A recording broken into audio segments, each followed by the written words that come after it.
শ্লীলতাহানির অভিযোগে অঙ্কিত গিরি নামের রাধাপুরের এক যুবককে গ্রেপ্তার করল ধর্মনগর মহিলা থানার পুলিশ।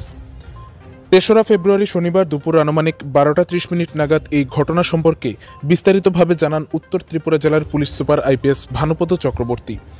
জানা যায়, অঙ্কিত গিরির বিরুদ্ধে ধর্মনগর মহিলা থানায় অভিযোগ দায়ের করে শিববাড়ি এলাকার ১৭ বছরের এক নাবালিকা ও নাবালিকার মা। একে কেন্দ্র করেই পরবর্তীতে ধর্মনগর মহিলা থানার পুলিশ রাধাপুর এলাকার বাসিন্দা অঙ্কিত গিরি, যার বয়স ২৭ বছর, পেশায় গৃহশিক্ষক, তাকে গ্রেপ্তার করে ধর্মনগর মহিলা থানায় নিয়ে আসে।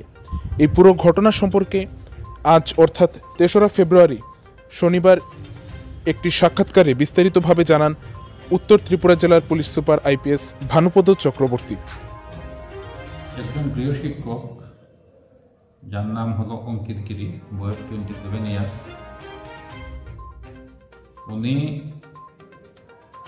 একজন ছাত্রীর সঙ্গে, যে মাইনর, ওর সঙ্গে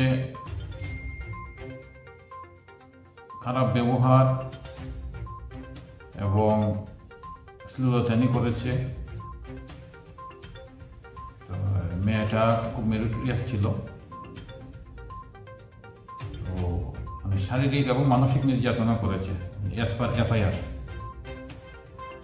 অ্যাকর্ডিংলি আমরা একটা ওমেনপিএস একটা কেস হয়েছে, এটার নাম্বার 2/24।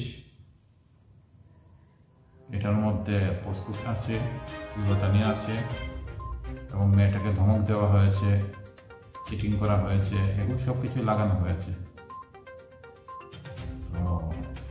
আসামি অ্যারেস্ট এবং অন্যান্য যা লিগাল প্রভিশন আছে সবগুলো আমরা করা হচ্ছে। আশা করি মেয়েটা জাস্টিস পাবে, আমরা সঠিক তদন্ত করব।